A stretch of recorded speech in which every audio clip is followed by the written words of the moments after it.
அம்மா புசி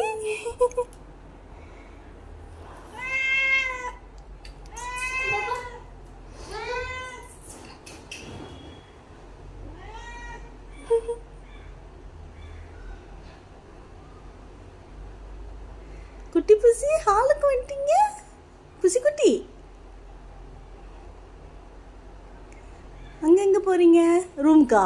அவன் ரூமுக்கா தட்டு.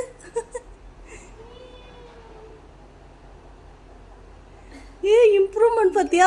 வெளியே இருந்தது, அப்புறமா உள்ளே வந்து படுத்துச்சு, அப்புறம் ஹாலுக்கு வந்துச்சு.